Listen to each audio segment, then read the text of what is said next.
All right, guys, Mr. Randall here. I wanted to talk to you guys briefly about a theme, I think, in my course or in the course of any kind of modern world history, which is conflict, right? So, the nature of conflict, what causes conflict, what is conflict really about?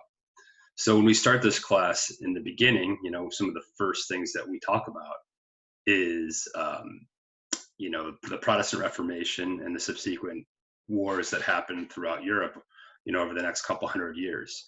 So there's a couple different things at play there, right? There is the play of the church versus the monarch, right? Because the monarchs often realize that they can either use the church for their own benefit, or they can become Protestant, seize the church land because the church was the largest owner, in Europe, and have it for themselves, right? We see this play out in England when King Henry VIII converts to his own religion, right? And is able to seize all of the lands. And in fact, that land that he seizes leads to, the Queen being the largest landholder in England today, even though she has no real political power beyond the power that she wields as a cultural force.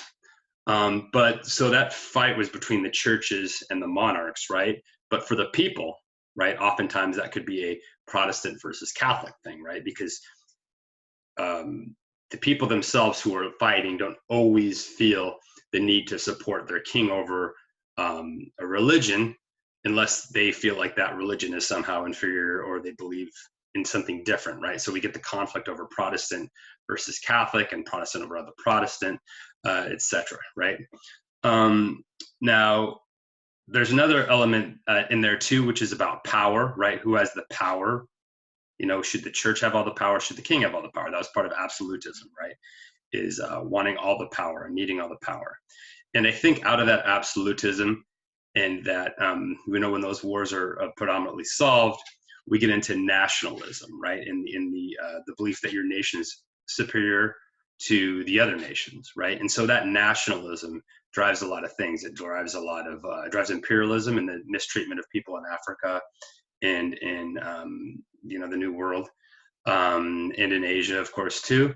And it also leads to what nationalism, when it's taken to its extreme, always leads to, which is more conflict, right? Because your nation is better than the other nation, so you want to overthrow or dominate the other nation, right? So that's what we see with World War I, right? We get all these alliances and all this like nation building, and behind the scenes, it's a lot of monarchs and things like that who are just feuding with each other, or countries that have always been feuding with each other.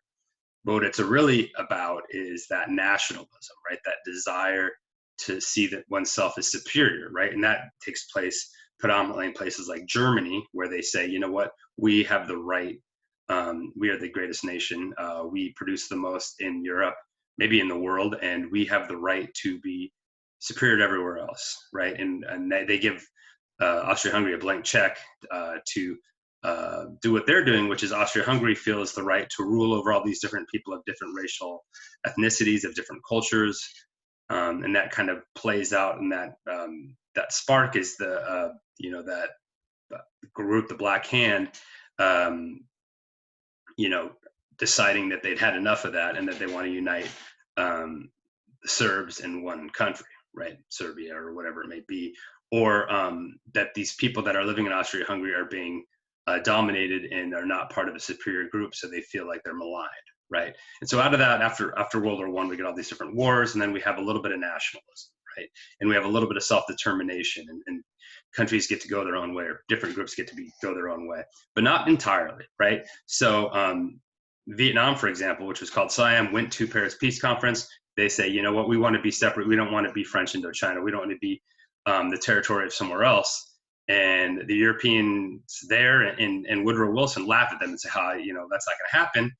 And so eventually what happens is the people there decide that they are going to resist rule of the Chinese, the Japanese, the French, as they always have. And eventually what they do is instead of having a friend in the United States, they find a friend in the Soviet Union, which is why the North Vietnamese, that group of people decided they were going to become communist, because originally their Declaration of Independence was the same one It was basically copied word for word from the American Declaration of Independence.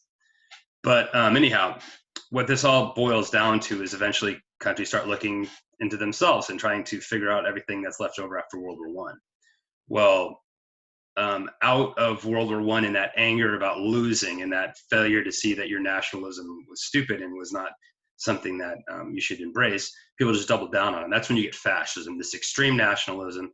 And part of this extreme nationalism that you see in places like Japan and in places like Germany is to believe that your culture or your religious group or your not just religious group, but also your racial group is superior to everyone else.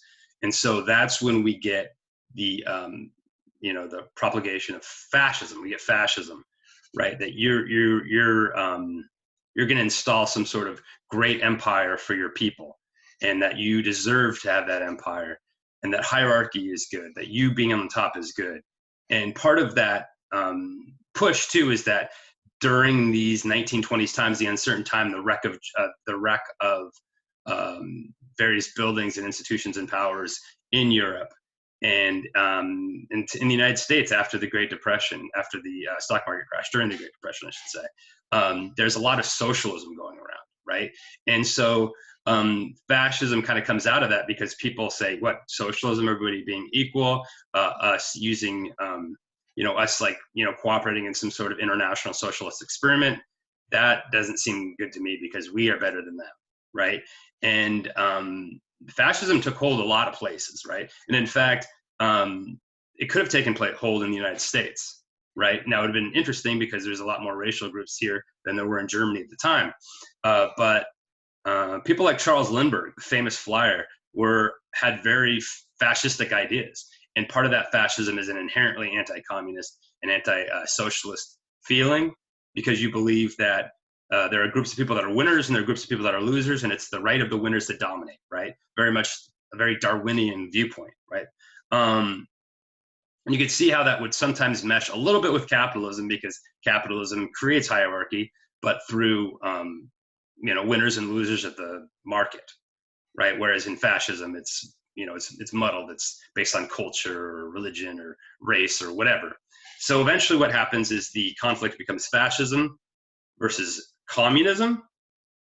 And then the capitalist countries have to pick a side, and they end up aligning themselves with Stalin and the communism in World War II, right? But eventually what happens is the war happens, fascism goes away, and capitalism and communism, those become the two ideological forces that are opposed to each other. Now, also with capitalism, you have democracy, and with communism, at least the way that it was expressed in World War II and post-World War II, you have an authoritarian communism, and you have capitalism and democracy on the other side, right?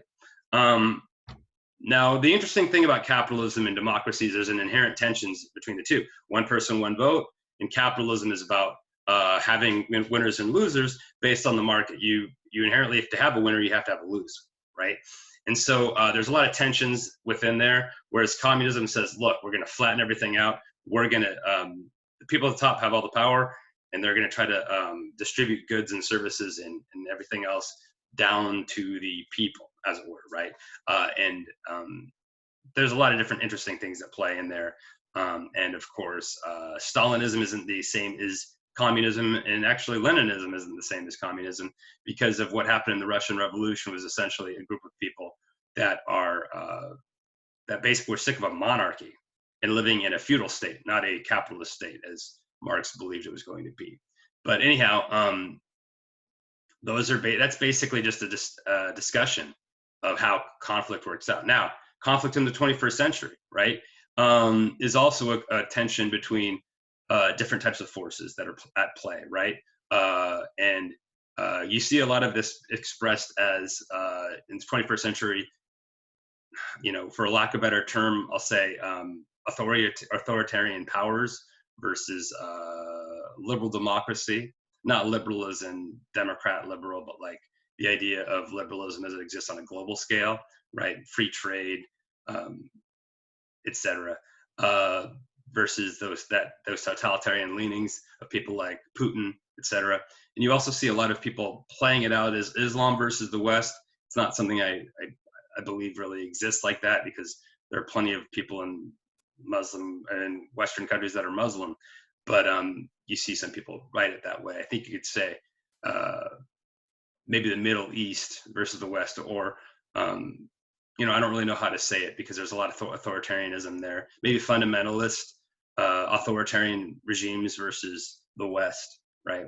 And it's unclear sometimes what side everyone's on, and sometimes the sides change. But the whole thing is basically also influenced by power too. Who should have the power to dictate what happens in the Middle East? How should power be handled in the Middle East? How should oil or any of these other things be distributed?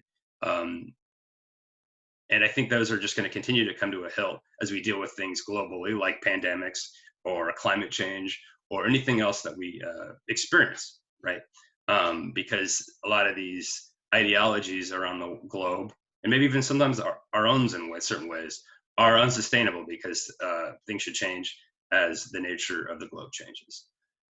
So anyhow, that's just kind of a rant, I guess. But hopefully, when you think about wars, you should think about what the things are that are motivating both the people who are waging the war, and also what motivates people to fight wars, right? Patriotism, nationalism, a belief that your system is better than somebody else's system. And sometimes you might be right, and sometimes you might be wrong. It all depends on what line you're standing on, and sometimes there really is no right answer. Anyhow, maybe that's interesting to you. If it's not, such is life.